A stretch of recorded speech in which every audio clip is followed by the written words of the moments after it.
Record is beginning, so we're recording now. So yay! And my son wants a candy. Yes, just go somewhere else and have your candy. Wait. Oh, never mind. Okay. Okay, so if you guys are still with us through that craziness, thank you. So we're doing this for the sleigh day for my dad's, what would be my dad's 65th birthday. He passed away last year in April.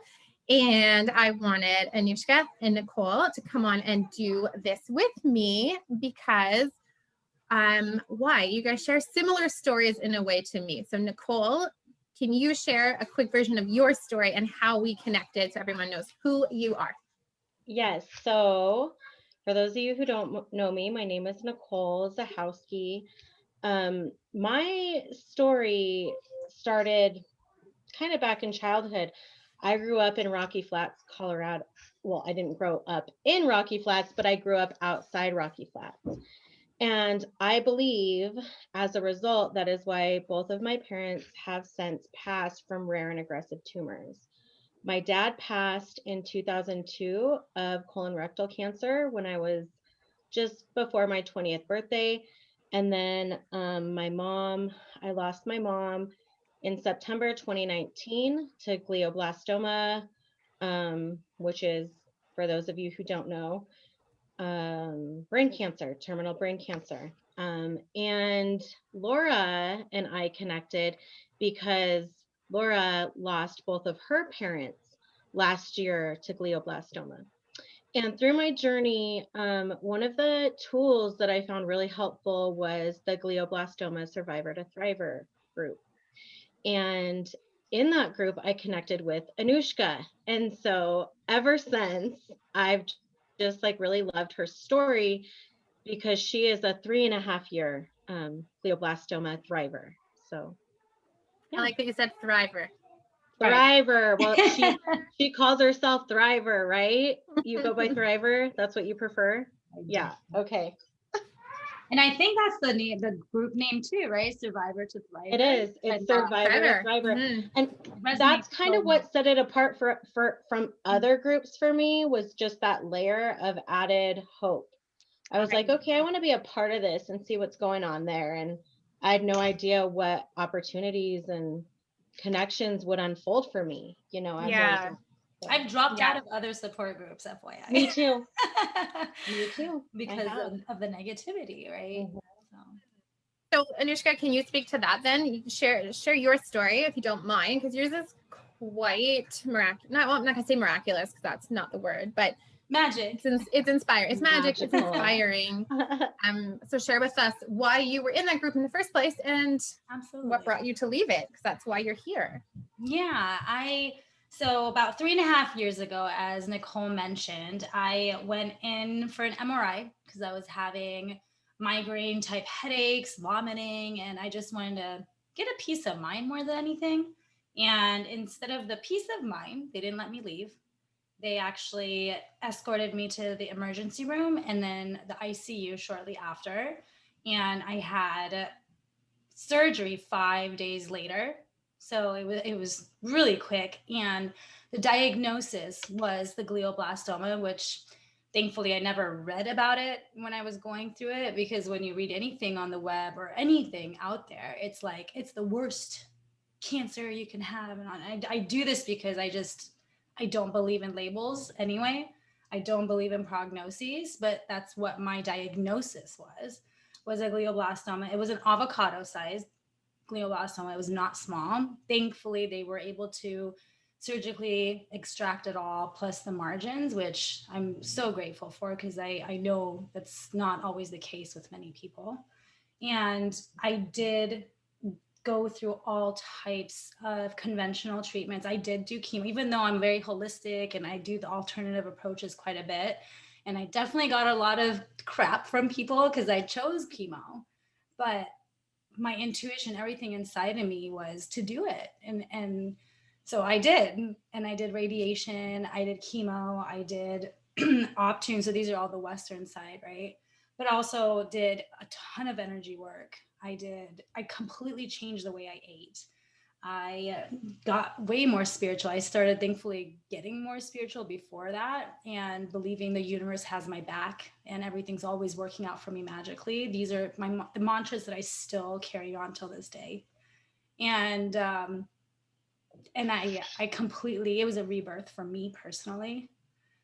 It completely changed the trajectory of my life. I went from being a software engineer doing analyst work to completely shifting to now being an empowerment health coach and energy healer.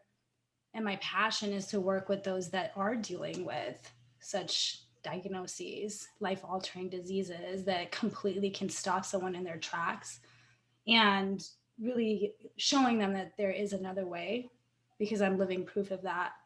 And then my story, I feel like, is a powerful message to be heard. And I really would love others to really see that cancer doesn't mean death. Which is pretty huge, because it's unfortunate that that's, especially in this day and age, that's where our mind goes when it's been proven to not necessarily be the case. But I think especially in glioblastoma, which you're right, it is known to sort of be the most destructive cancer. We're going to have Dr. John Bookfar on here at 4:00 our time. And he is quoted as even saying that. He's a neurosurgeon. And I think that your story is so important because it gives so much hope in an area, in a niche of cancer where there doesn't always seem to be hope. Yeah. And where, like you said, people really need that right now. Oh, I changed my oncologist, and I didn't mention this yesterday to you, but I changed my oncologist 3 times through the process, because the first 2 were like, this never goes away. You're going to die from this and blah, blah, blah. And I was like, no. Watch. You're like, thanks for the pat on the back. So yeah, thankfully I loved my last oncologist and he's awesome. So yeah. I have a friend on Instagram asking if you've had a reoccurrence. I'm going to answer for you and let you answer, but as far as I know, no. Anuschka's had almost like a radical remission.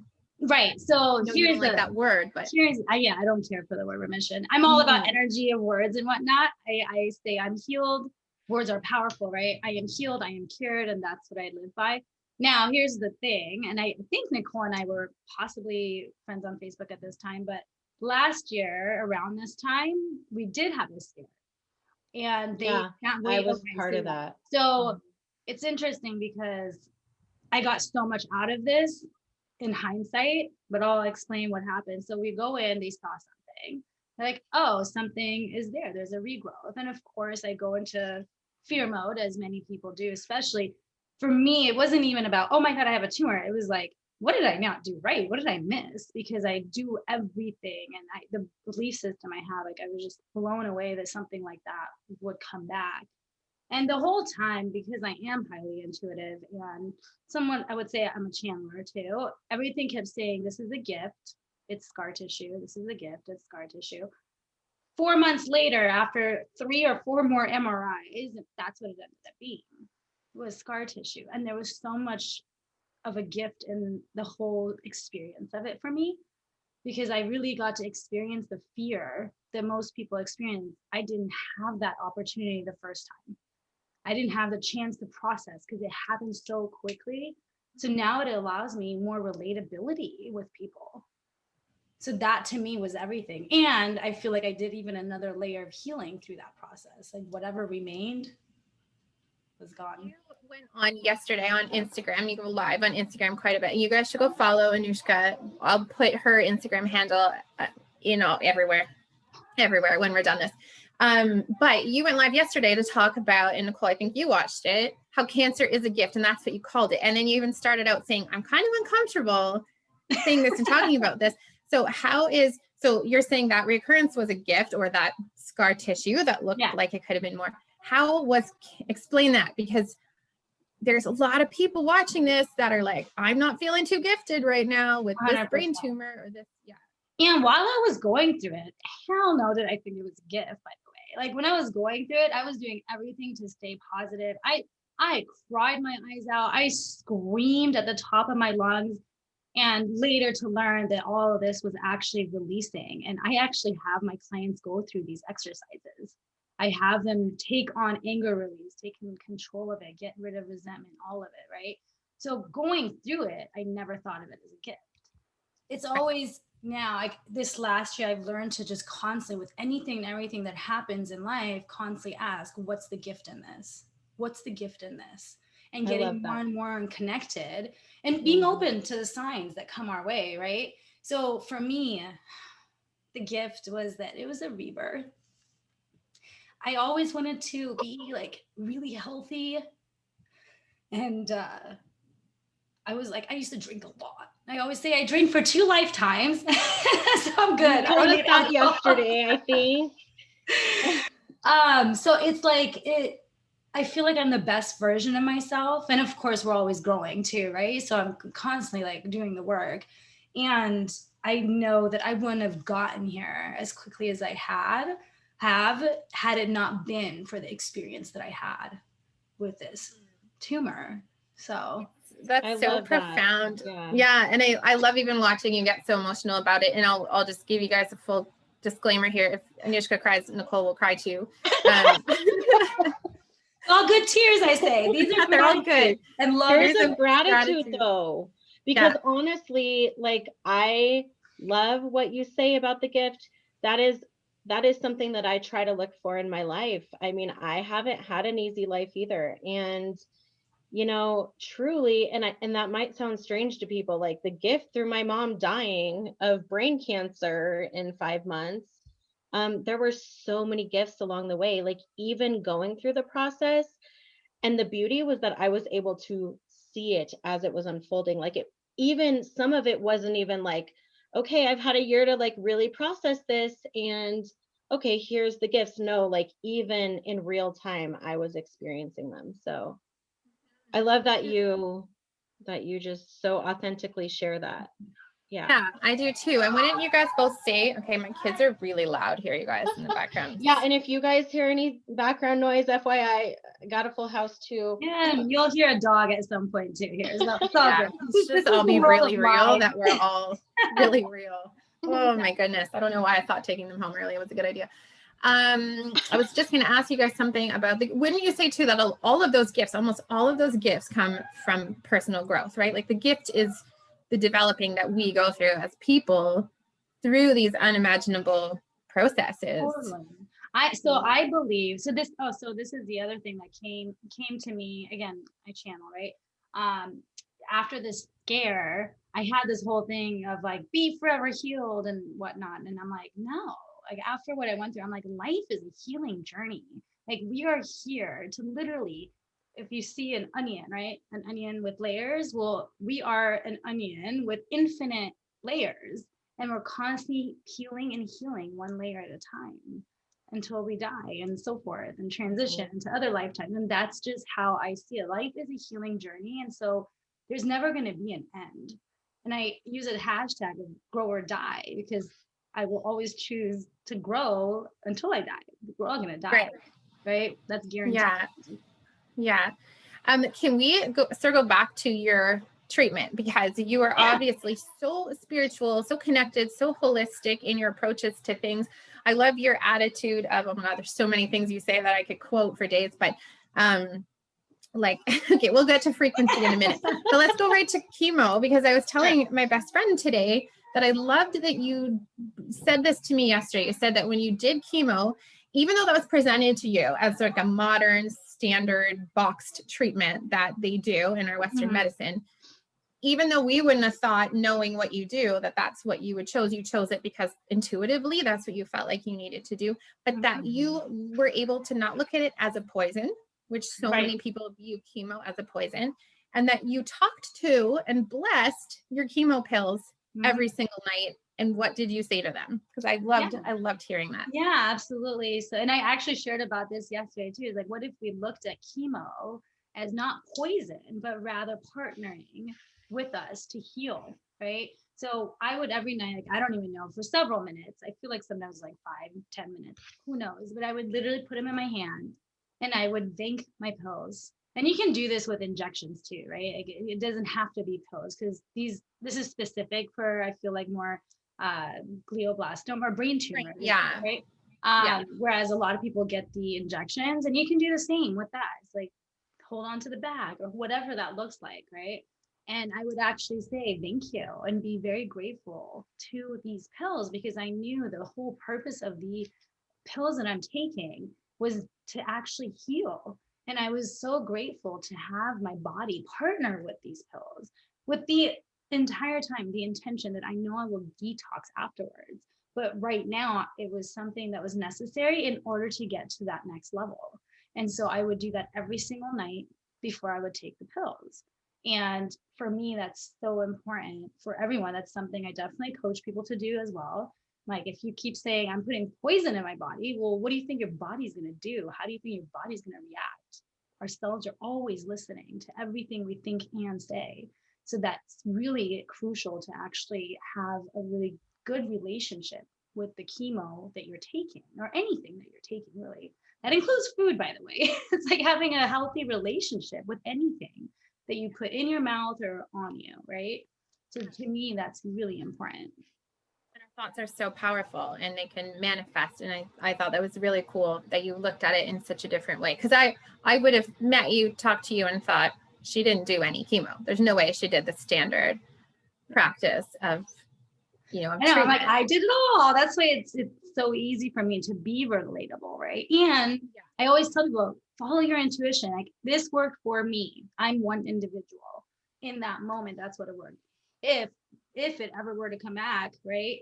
That's not the case in that version of me. That doesn't mean that I'm going to follow the exact same protocol. No, I'm going to follow my inner guidance with everything, because inner guidance knows best. How do you listen to that? How did you, like, what advice would you give to somebody who doesn't feel anywhere near as connected as you? Yeah, and it takes practice, right? So we all have it. We all have some way of receiving intuition, you know, or inner guidance. It's just over time, especially as we grow up, it's so much more is focused on words and discipline, right? So we lose connection to it. And I typically walk people through an exercise to really just start to see where they're receiving theirs. It's kind of tough to do with people because everybody receives it differently. I mean, it's something that I'm more than happy to do one-on-one with anyone. But for me, I actually met an amazing lady, Tamara Ross, who I did quite a bit of energetic self-mastery with. And she's the one, thankfully, she taught me how to really focus into my intuition, probably like a year before I went through all of this. And for me personally, I feel it in my gut. And there's five main different ways of receiving intuition. Sometimes people just know, right? So how you really can see that everyone has it. Like, I'm sure everyone out there has had this feeling like, dang, I knew I should have done that, or I knew I shouldn't have done that, or I had a feeling, or there's truth to that, right? That gut feeling. Some people have it in the gut. Some people just have a knowing.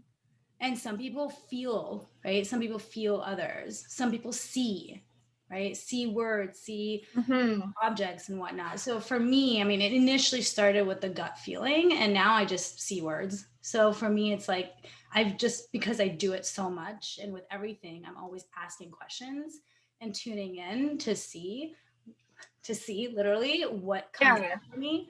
And then I'll double check it with like my gut and make sure that it's, you know, expanded, or it feels, you know, when it's like a yes, when you feel this lightness in a part of your body.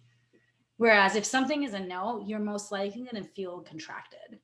So that's usually like feelers, right? I can go on and on about intuition because I love it. Nicole is really like my jam too. Yeah, I know. So, like, I know you're all about this too. Yeah. I want to be. It's what I strive for, but I'm too busy. I'm so busy minded that I struggle with that. So this is why I'm going to do a consultation with Anuschka. And I was going to say also, meditation is a great way to start connecting to that, by the way.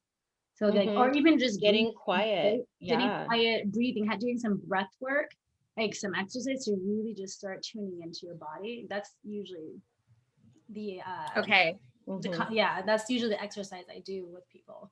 It's like get them. Glennon Doyle wrote. It's when you're quiet that you get the clarity. Right. Yeah. And Glennon Doyle wrote a good book called Untamed, which you guys have probably heard of. It's fantastic.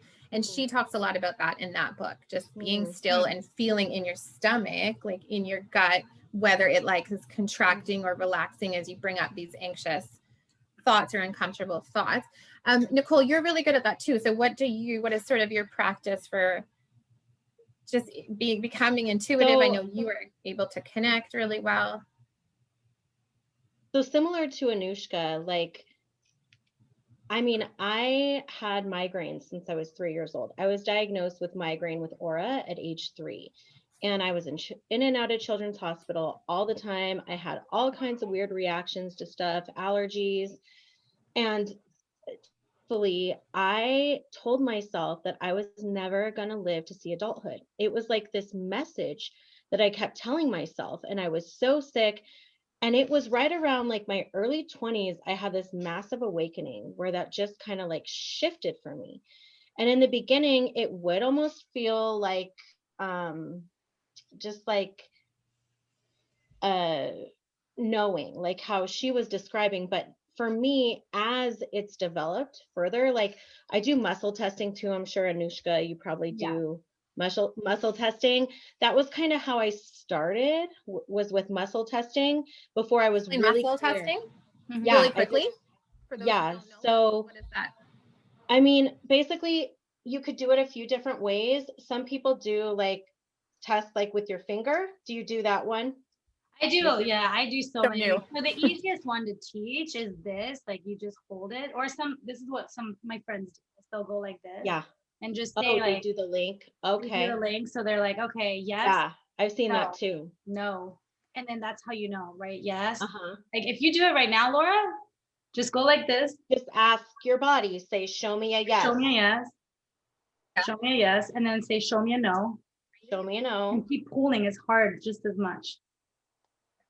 But I don't understand, like, so your I'm body my knows, here, your body knows what's a you? yes and what's a no.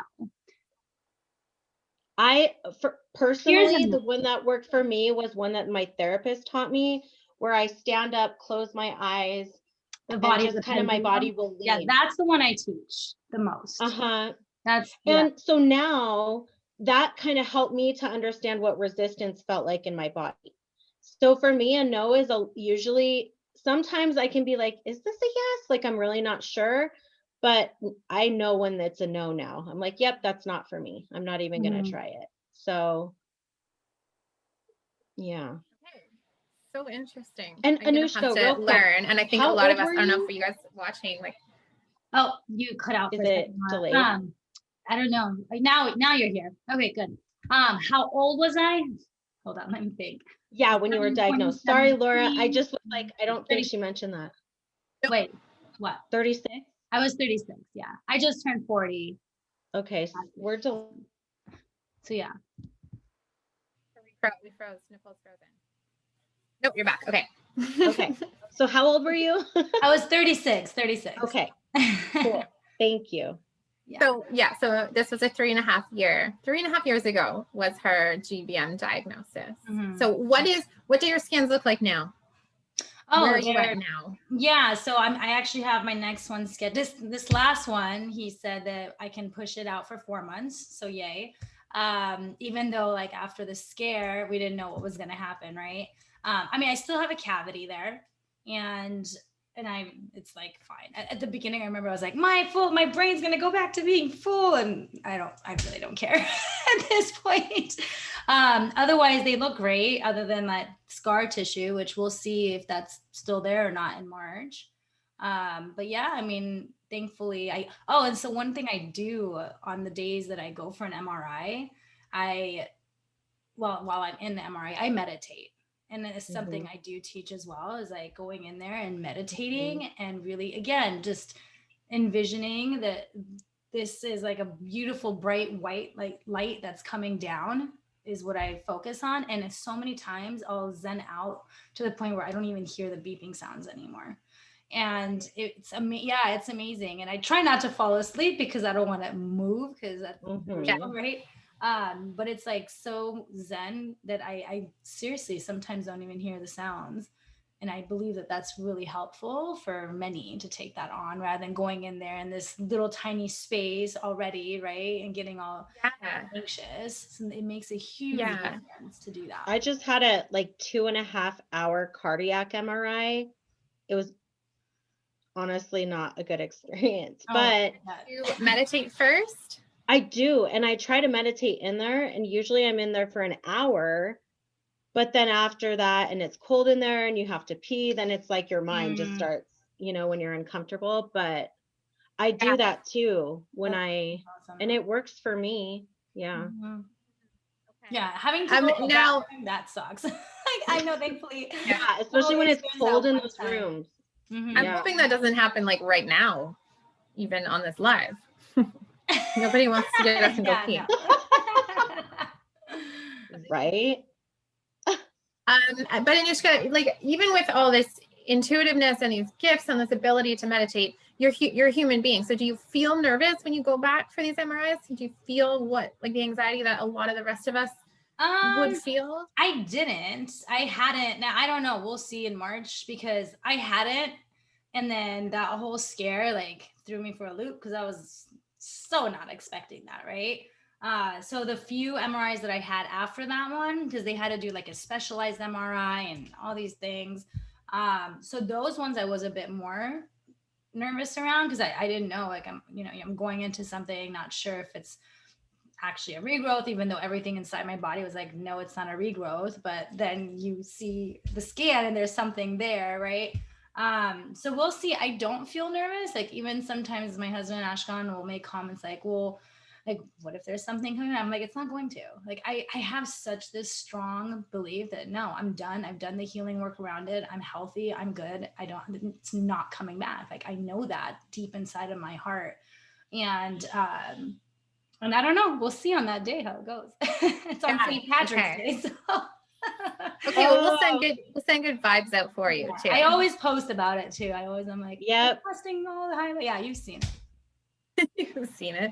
Yeah. Nicole, okay, so I have a question about and for caregivers, because I know a lot of people watching are caregivers for people with glioblastoma or any caregiver for any human being. What I got told a lot by people, especially friends of mine that were really intuitive and really connected, was to try to protect my energy as a caregiver. How do you do that? Like, how do you do that when you've been on the GBM end of it? How do you do that when you are trying to help somebody dress and eat and take their pills and get them to appointments? Totally. What is your advice on that? Totally. So I do have caregiver clients as well. So one of the biggest things I always share, and I believe that's important, right? I believe that if you're a caregiver, you probably need just as much of a therapist or coach or something, some kind of a support of guidance to be able to release to, because it is so important to have a love bubble, is what I call it, have a love bubble around those that are going through it. Because there is such thing as frequency. I feel like at this point people know, right? Frequency, vibes, good vibes, everybody knows what that is. And when we are at love or above frequency, it actually, there's proof now, it actually heals DNA and it heals the body in a much quicker manner. And again, living proof of that. I'm not going to get into the details of that. I've told you about it. And it's so important to have that energy when going towards those that you are caregiving. Because even if you have a smile and you're freaking out inside, energy doesn't lie. They're going to feel it, right?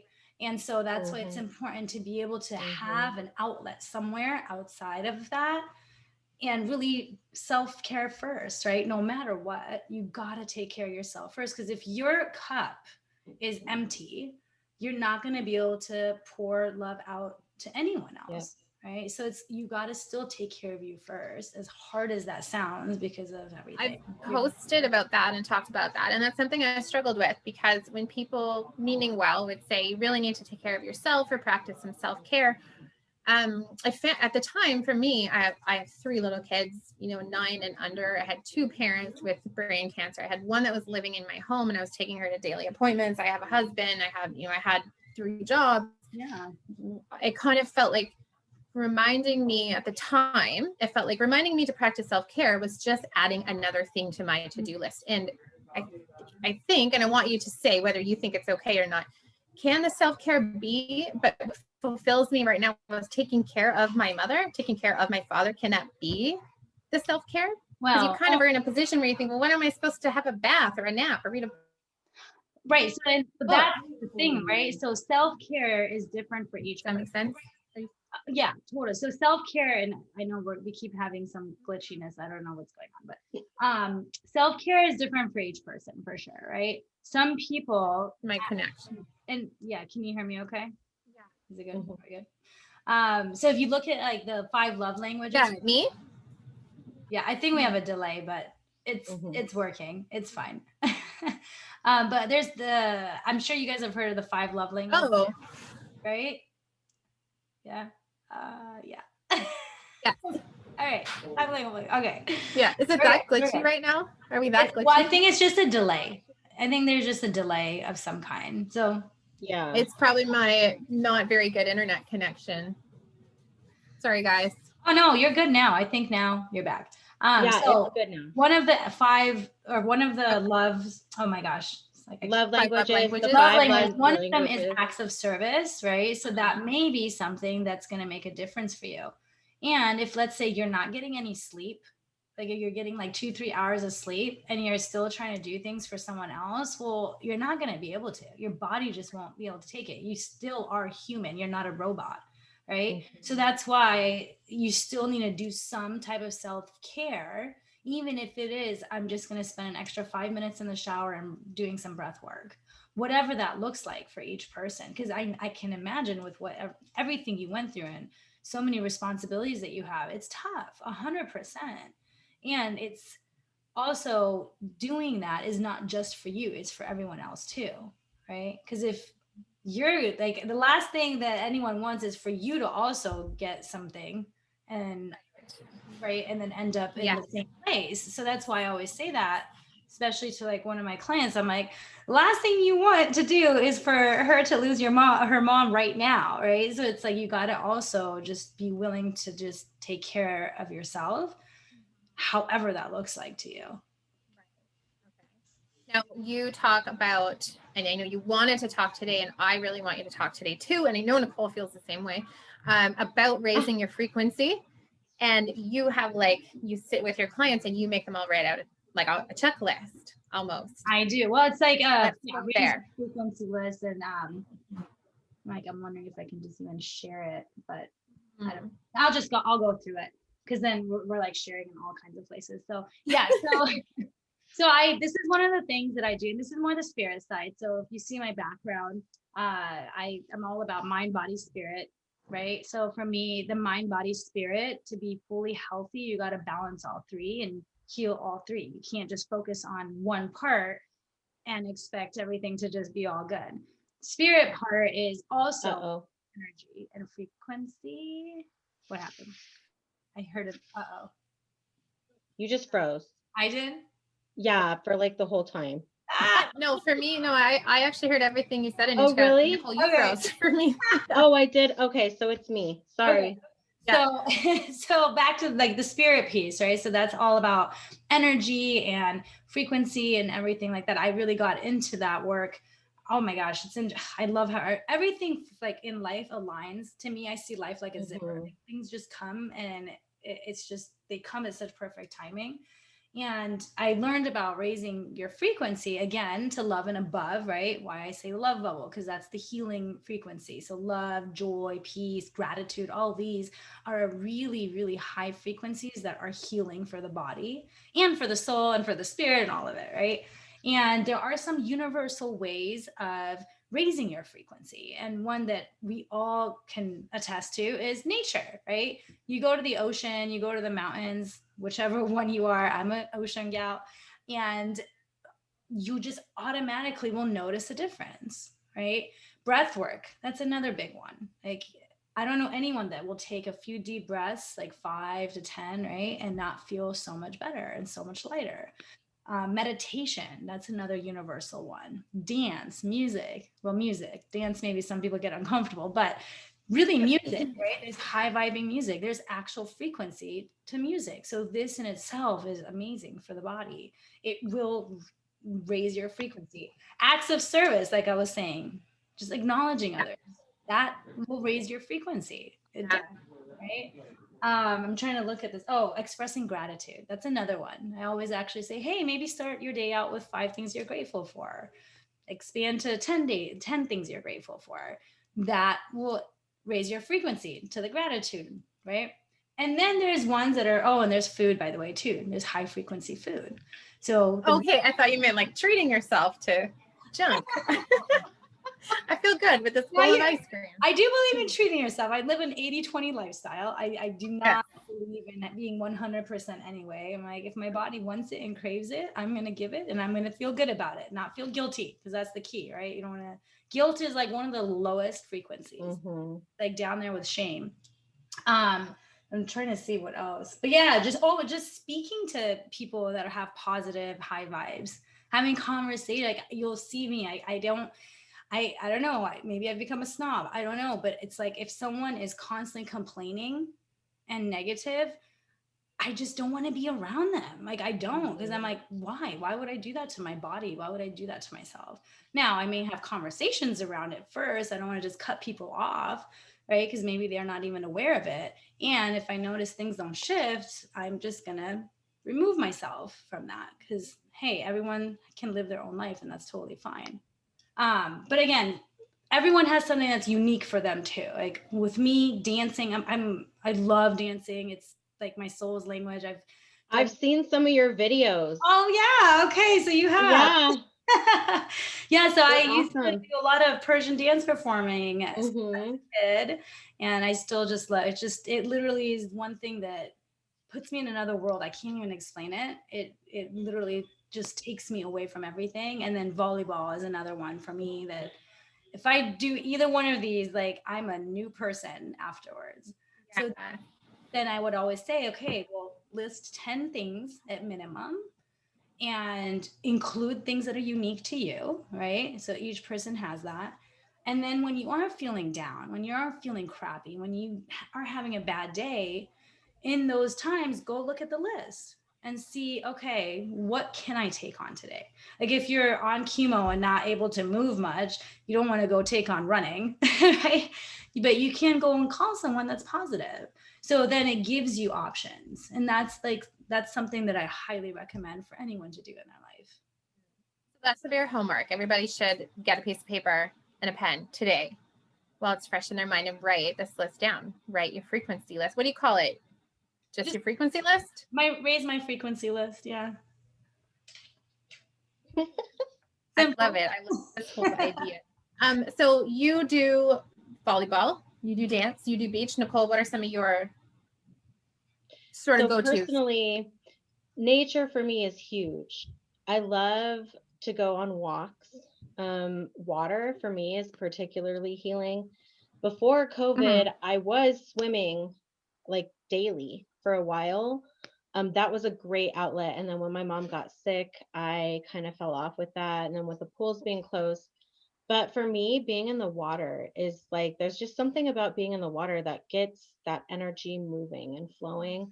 I do different breath work.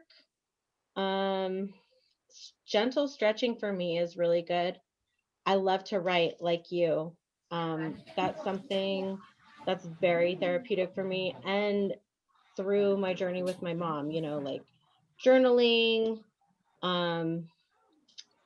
gratitude is another one. I also use a lot of like affirmations, similar to like how Anuschka does that. What else? Gardening.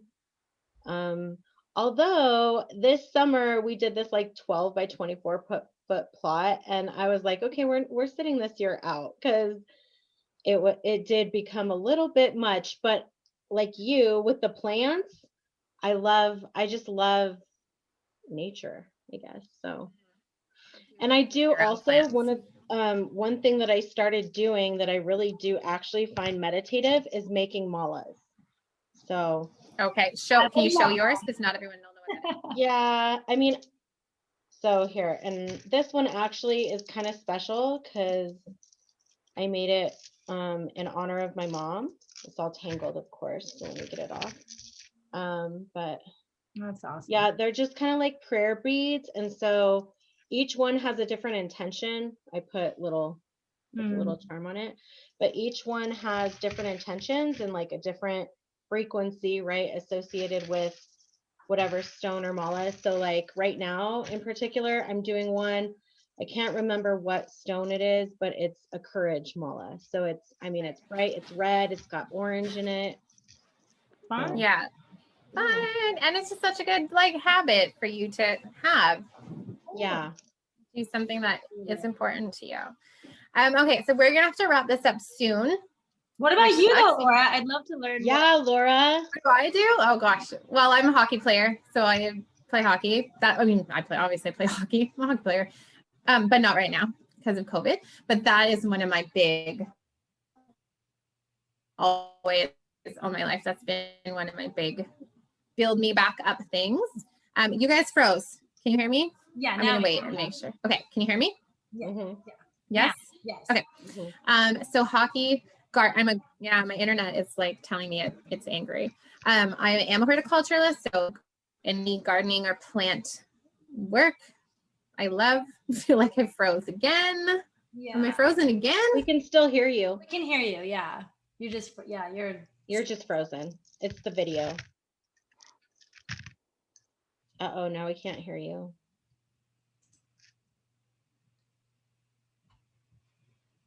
Oh no.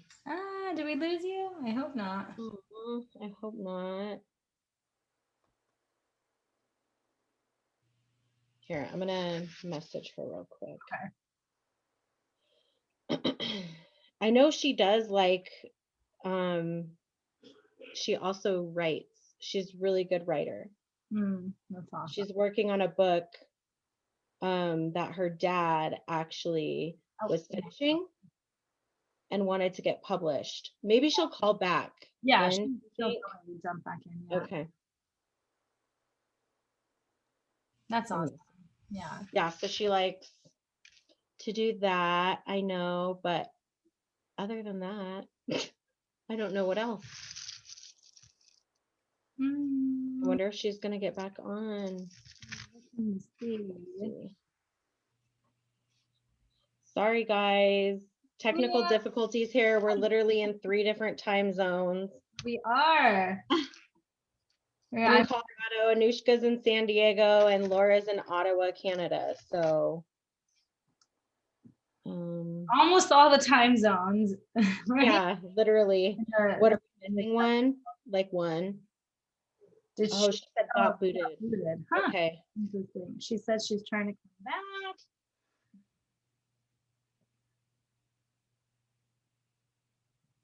Well, let's see what happens. Hopefully she can make it back. She said just keep talking.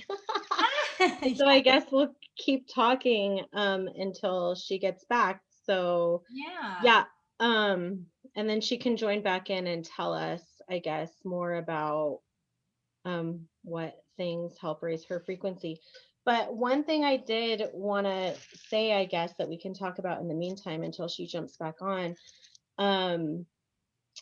is I loved what you said. I watched your video about shifting the cancer narrative, you know, from everything being about you're going to die. And I know we talked about that a little bit.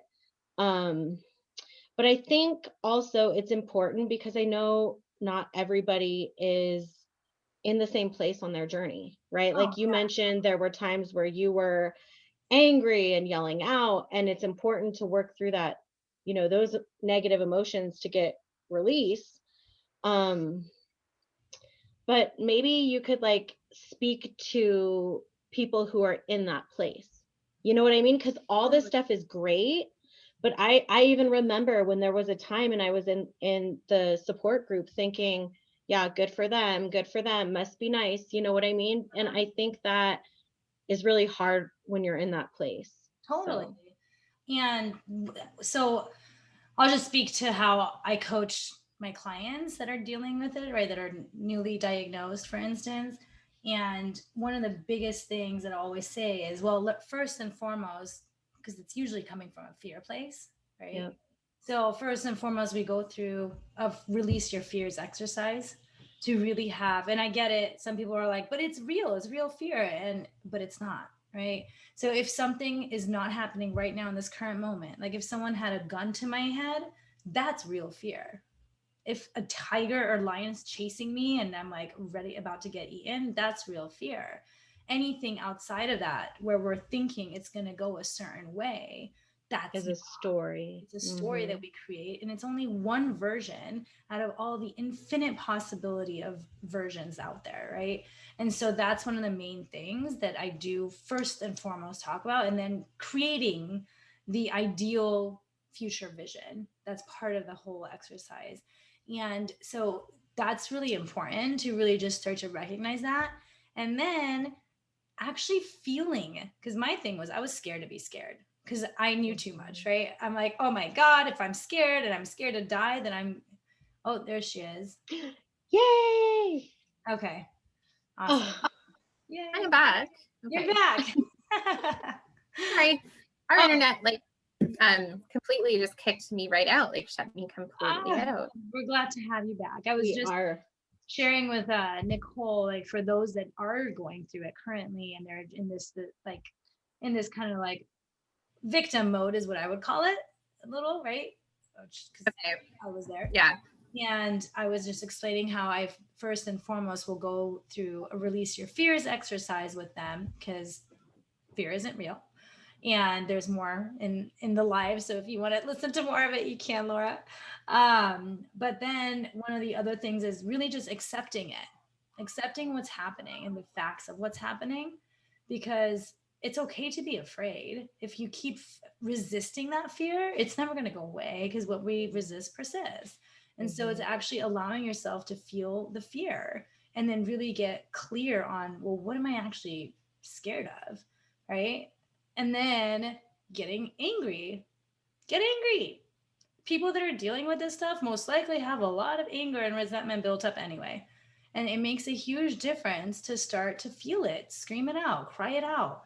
Get that energy out of you. Get those emotions out of you. And if you have to do it every day, so be it. Grab a pillow, punch it, scream in it, all of it. And really allow yourself to get to that place of, because you want to do that until you can get to that place of like, all right, I got this. Right. Mm-hmm. And really just seeing like, do you really want to commit to all the work? Because it can be tough, right? It's not easy going through all the things that you got to do to heal. It's not. And I get that. And it's Mentally and physically. What was that? Say that again, Laura? Oh, I said mentally and physically. Oh, 100%. Yeah. Mentally, physically, emotionally, all of it. It is tough. It's really tough. And it's tough for caregivers. It's tough for everyone. My husband got a coach when we were going through everything, right? I mean, it really benefited him. He got someone through, I want to say the Chopra Center here. So it's like, it really makes a difference to constantly have some kind of an outlet, some way of speak. Because if you're just constantly pouring things inside, suppressing it, well, no wonder I had a tumor, because that's what I was doing. I was angry. I was not this person in my early 20s. I was not a happy person. Really? And I would just suppress shit over and over. I would literally like drink and numb my feelings. So that's what I would say to those. Just allow yourself to feel the feels and start working on your mindset, because this is so important to have this. A game changer for me. That was what shifted me completely. It was my mindset. Yeah, it's everything. What did you do? What did you change? I just had to start. Well, first I started with my self-talk, because I was like, the way that I was talking to myself was not how I would allow anyone else to talk to me or how I would talk to someone else. And so I had to change that. And then after that, it was about, the affirmations, because it was almost like and when I started doing the affirmations, I didn't believe them. I didn't believe that I was healed. I didn't believe that I felt better. I felt like crap. But I continued to say that until it became true for me. So, and you know, I'm a huge part of many support groups because I have probably more diagnoses than I can count. But just like Anuschka, I don't really attach myself to those labels. Like, to me, it's a message from my body if I'm symptomatic that I need to do something differently and I need to listen to it. It's messages. And so, you know, this has been like a 39 almost year journey for me, you know, so, but the mindset thing was the game changer. And when we lost you, Laura, you were talking about Fascinating too. What you were doing, and I kind of tried to fill in. I'm like, she also likes she likes writing, and she's gonna work on a book. She's working on a book. Was I not supposed to say that? Yeah. Yes, no, of course. Yeah. I Okay. posted about that. Yeah.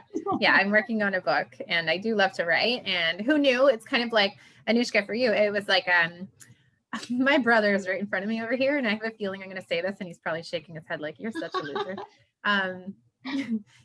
It was a gift I didn't know I had. And I don't mean that in any way in vain because I'm not a technically trained writer.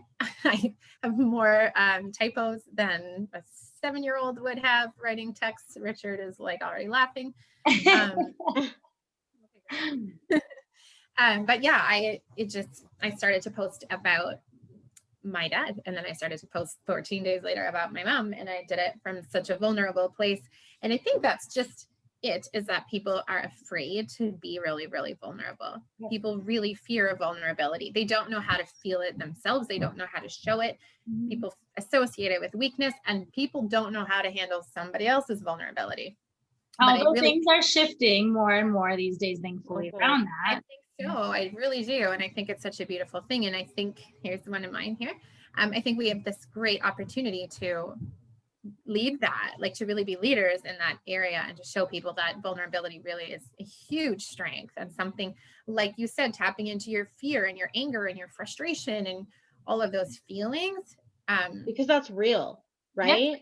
Yeah. And that's relatable. And people can relate to that. We're human beings. We're going to have all the emotions. And if we don't, we're suppressing it.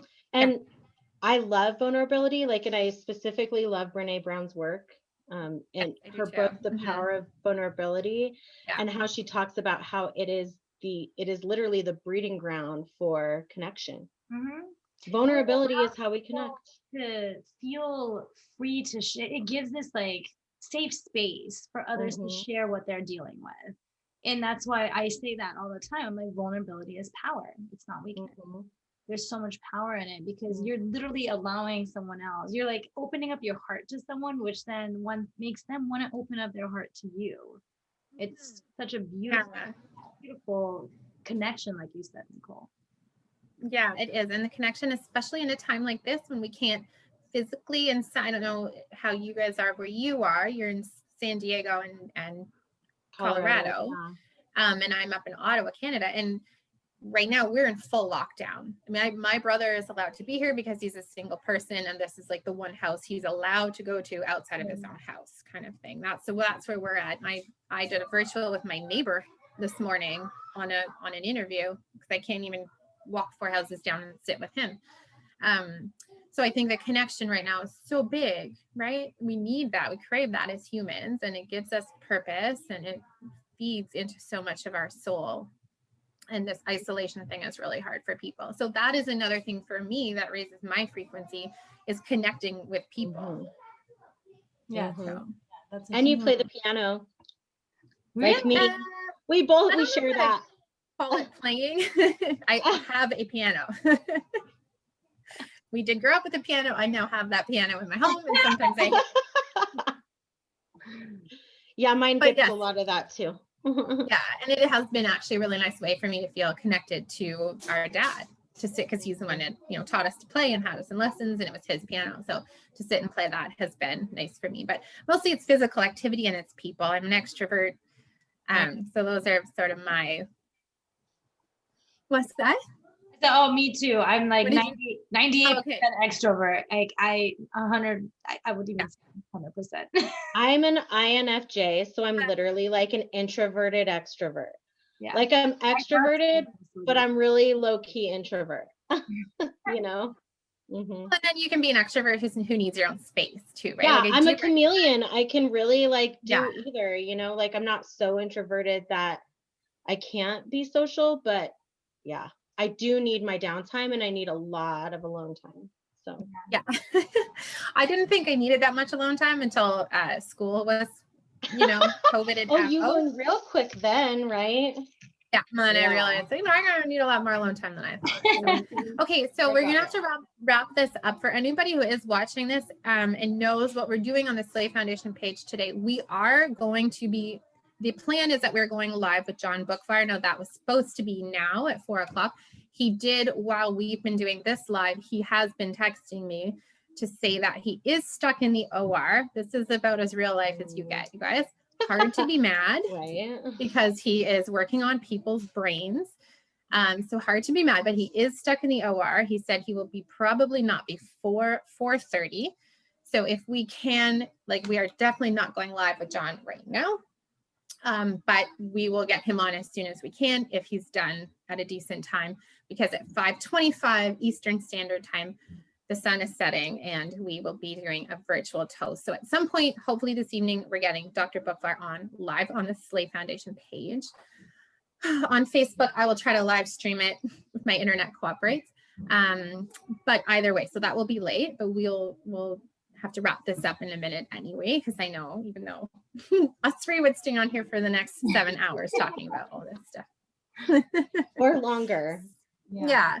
So Anuschka, if anybody is watching, I really, really, really encourage you guys to go follow her on Instagram. Is there anywhere else they can find you that you hang out? Yeah, Instagram, Facebook. I typically, I mean, if someone is out there looking for different kinds of treatments, that's where I send them to my radical remission profile. So that way they can see all, I think I've listed most of almost everything that I've done. I'm sure I've missed a few things because there's so much I did that I don't remember everything, right?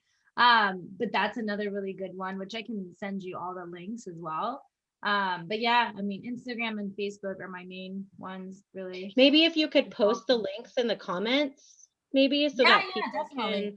can, and also probably for your coaching website, so that people can book a consult with you, because you offer a free consultation, right? Yes, I offer a free 30-minute consultation for anyone that is interested in even just taking their health to the next level. And again, like I said, my passion is anyone that's dealing with health struggles, especially anything that's like life altering, because I know how tough it can be.